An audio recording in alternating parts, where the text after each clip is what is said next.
ಸ್ನೇಹಿತರೆ, welcome back to my YouTube channel. ಬನ್ನಿ ಇವತ್ತಿನ ಗೌರಿ ಕಲ್ಯಾಣ ಸಂಚಿಕೆಯಲ್ಲಿ ಏನೇನಾಗುತ್ತೆ ಅಂತ ನೋಡ್ಕೊಂಬರೋಣ. ಅದಕ್ಕೆ ಮುಂಚೆ ಯಾರು ನನ್ನ ಚಾನಲ್ ಸಬ್ಸ್ಕ್ರೈಬ್ ಮಾಡಿ ನೋಡ್ತಾ ಇದ್ರೆ ಪ್ಲೀಸ್ ಸಬ್ಸ್ಕ್ರೈಬ್ ಮಾಡಿ.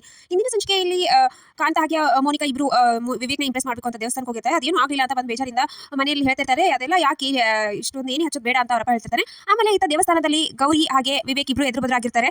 ಅವ್ನ ಕಾರ್ ಮುಂದೆನೇ ಗೌರಿ ಕಾರ್ ನಿಂತು ತನ್ನ ಸಾಮಾನೆಲ್ಲ ಲೋಡ್ ಮಾಡ್ತಿರ್ತಾಳೆ. ಫಸ್ಟ್ ಗಾಡಿ ತೆಗೆ ಕೇಳು ಅಂತ ಹೇಳಿ ನೀನಾ ಅಂತ ಹೇಳಿ ಇಬ್ರು ಅಲ್ಲಿ ಜಗಳ ಸ್ಟಾರ್ಟ್ ಮಾಡ್ತಾರೆ. ಯಾವತ್ತು ನಿನ್ನ ಮುಖ ನೋಡ್ಬಾರ್ದು ಅನ್ಕೊಂಡ್ರೆ ಮತ್ತೆ ಮತ್ತೆ ಬರ್ತಾ ಇದೆಯಾ ಅಂತ ಹೇಳಿ ಇಬ್ರು ಬೈತಾರೆ.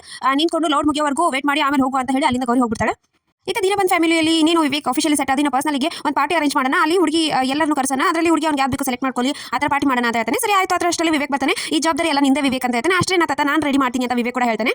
ಈತ ಗೌರಿ ಬೈಕೊಂಡು ಮನೆಗೆ ಬರ್ತಿರ್ತಾಳೆ. ಎಷ್ಟೊಂದು ದುರಂಕಾರ ಹಾಗೆ ಅಂತ ಯಾರಿಗೆ ಅಂತ ಅವ್ರ ಅಮ್ಮ ಕೇಳ್ತಾಳೆ. ಅದಕ್ಕೆ ದೀನಬಂಧು ಅವ್ರ ದೊಡ್ಡ ಮಗ ಇದನ್ನಲ್ಲ ವಿವೇಕ್ ಅವನಿಗೆ ಅಂತ ಹೇಳ್ತಾ ಹಾಗೆಲ್ಲ ಹೇಳ್ಬಾರ್ದು, ಅವನು ನಿಮ್ಮ ಅಕ್ಕನ ಮದುವೆ ಆಗೋನು ಅಂತ. ಏನಮ್ಮ ಏನು ನೀನು ಕಾಣೋದಕ್ಕೆ ಕನಸು ಕಾಣಬೇಕು ಅತಿಯ ಕಾಣಬಾರ್ದು ಅಂತ ಗೌರಿ ಹೇಳ್ತಾಳೆ. ಅದಕ್ಕೆ ಏನು ನಿಮ್ಮಪ್ಪ ನೀನು ಬರೀ ಯಾವಾಗಲೂ ದುಡ್ಡು ಬೇಡ, ಒಂದು ಗುಣ ಇದ್ರೆ ಸಾಕು ಅಂತ ಹೇಳ್ತೀರಾ, ನೀವು ಆ ದುಡ್ಡಿದ್ರೆ ನನ್ನ ಮಗನ ನಾನು ಇವತ್ತು ಉಳಿಸ್ಕೊತಾ ಇದ್ದೆ ಅಂತ ಹಳೆ ಕತೆ ಎಲ್ಲ ಅವಳಿಗೆ ನೆನಪಾಗುತ್ತೆ. ಅವತ್ತು ಹಾಸ್ಪಿಟಲ್ಗೆ ನನ್ನ ಮಗನ ಎತ್ಕೊಂಡು ಹೋದಾಗ ಅವ್ರು ಬೇಕು ಅಂದಿದ್ದು ದುಡ್ಡೇ ಅಲ್ವೇನ್ರಿ, ನಿಮ್ಮ ಗುಣ ನೋಡಿ ಏನಾದರೂ ಇದನ್ನ ಮಾಡಿದ್ರ ಆಪರೇಷನ್ಗೆ ದುಡ್ಡು ಇಲ್ಲದೆ ಇರೋದ್ರಿಂದ ತಾನೇ ನನ್ನ ಮಗ ಅವತ್ತು ತೀರ್ಕೊಂಡಿದ್ದು.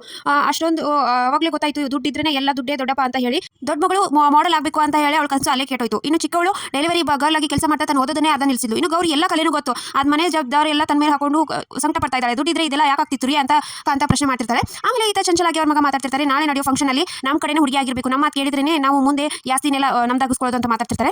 ಈತ ತಾತ ಬಂದು ವಿವೇಕ್ ಕೇಳ್ತಾನೆ, ಏನಪ್ಪ ಎಲ್ಲ ರೆಡಿ ಆಯ್ತು ಅಂತ ಕೇಳಿದ ತಕ್ಷಣ ಅಲ್ಲಿ ಫೋಟೋ ತೋರಿಸಿ ಈ ತರ ರೆಡಿ ಆಗಿದೆ ತಾತ ಅಂತ ತೋರಿಸ್ತಾನೆ. ಅವಾಗ ಏನಿದು ಏನು ಚೆನ್ನಾಗಿ ಆಗಿಲ್ಲ, ಇದು ಇವಾಗಿನ ಕಾಲದ್ದು, ಇದು ಅಷ್ಟೇ ನಿಮ್ಗಿರೋ ಭೂತ ಹಿಡಿದಿರೋದು ಅಷ್ಟೇ, ಇದು ನಮ್ಮ ಕಾಲದ್ದಲ್ಲ ನಮ್ತನದಲ್ಲ, ಇದು ಆ ಪಿರಾಮಿಡ್ ಅಲ್ಲಿ ಅದಂದ್ರೆ ಏನು ಅಲ್ಲಿ ಹೆಣ ಇರೋದು ಅದರಲ್ಲಿ ಫಂಕ್ಷನ್ ಮಾಡೋದು, ನನಗೆ ಇದೆಲ್ಲ ಬೇಡ, ಮೊನ್ನೆ ಪ್ರವಚನದಲ್ಲಿ ಹಾಕ್ಸಿದ್ರಲ್ಲ ಟೆಂಟು ಅದನ್ನೇ ಆ ಥರ ಹಾಕಿಸು ಅಂತ ಹೇಳಿ ತಾತ ಹೇಳ್ತಾನೆ. ಸರಿ ಆಯ್ತು ತಾತ ಅಂತ ವಿವೇಕ್ ಕೂಡ ಒಪ್ಕೋತಾನೆ. ಈತ ಕಾಂತಾಗಿ ಅವ್ರ ಮನೆಯಲ್ಲಿ ಪಾರ್ಟಿ ನಡೆಯೋ ವಿಷಯ ಗೊತ್ತಾಗಿ ಖುಷಿಯಿಂದ ಹೇಳ್ಕೊತಿರ್ತಾಳೆ.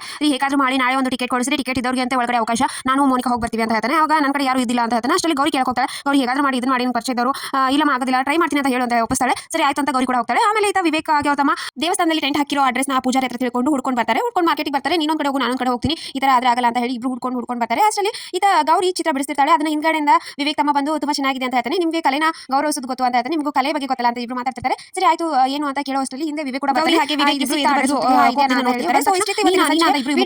ಲೈಕ್ ಮಾಡಿದ್ರೆ ಮರಿಬೇಡಿ. See next vlog. ಬಾಯ್.